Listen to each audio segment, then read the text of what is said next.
Well, greetings everyone. I am doing obviously a little different video today as I look back at my Filmation and my different sabers that I've used. Yes, lightsaber. So, what do I have here? Wow, that looks pretty crazy. It's actually a Darth Maul saber. No, actually, yes it is.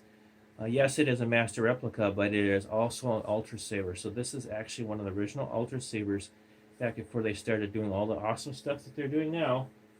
They actually converted, would convert or buy and convert master replicas.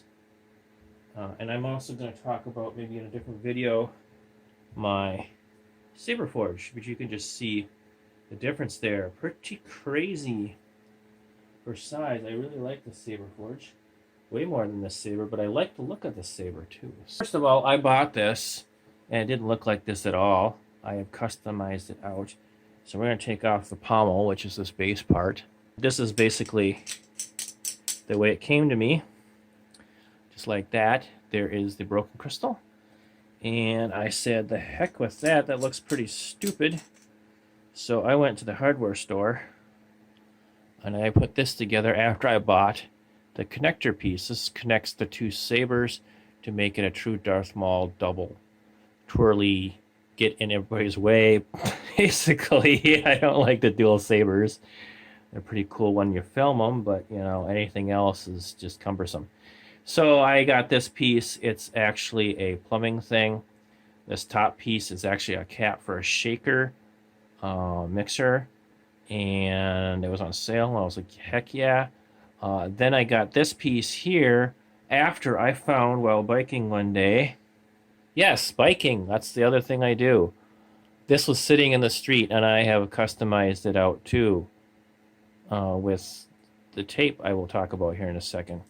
But this clips into my belt, nice and cool, and then you try to take it out and it sticks on there. I've drawn the saber so many times.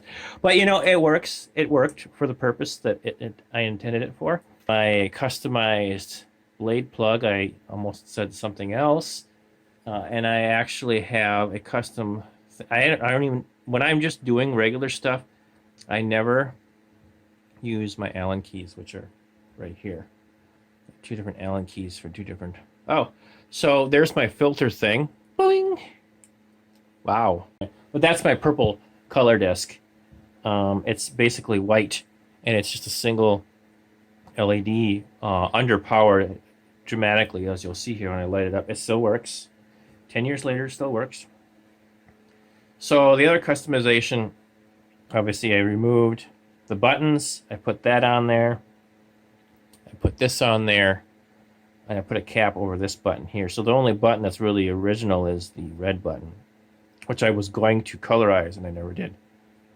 And I'm realizing that I never finished my... So this stuff here is actually silver tape. I actually covered up a hole in the back. I covered up a nick that was there. I think the screws were apparent here, so I covered those up. Yes, there's a screw hole there. This silver tape works great. I used it on both of my sabers, actually probably more than two sabers, and you can buy it at Target, and it's really cheap. In fact, I want to go back and see if I can find some more. So that's pretty much my review for the saber. It's just been a great saber. It's really held up over the years. Master Replica is somewhat to blame for that, but obviously I had this thing like way tight, but it's not too bad now. So the only thing I don't know where to tell you to get is this thing. I do not know where I got that little aluminum piece. So I think I spent about 200 bucks on that saber originally. It did not come with a blade plug. I had to make one.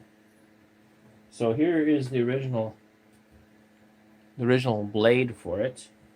Here is the Saber Forge blade. Now I got two different lengths of Saber Forge blades, so I do have one that's about the length of this one.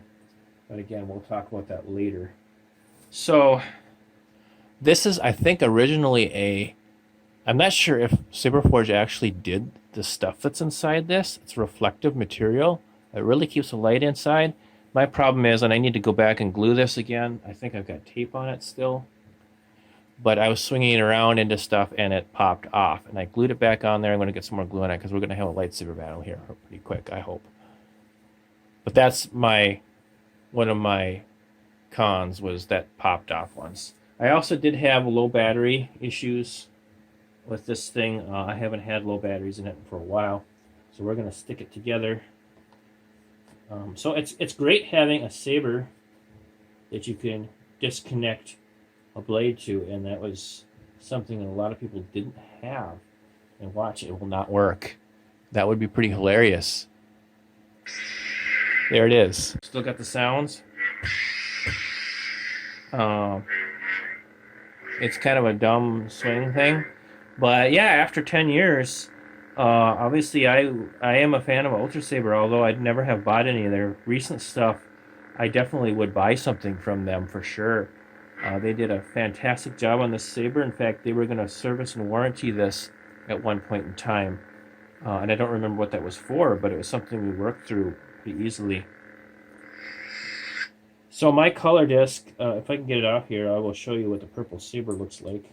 So one of the things I don't like about the color discs is it actually dims the saber quite a bit. And I think the saber was a lot brighter back in the day too. But that's just my theory. I really don't have anything other than the videos to go by. I've actually rotoscoped this saber in the last things it lights up enough so I can see it, follow it. That is my review for the Ultra Saber Master Replica conversion, two-tone reversion. Again, like I said, I would give this saber 5 stars for the length that it has worked.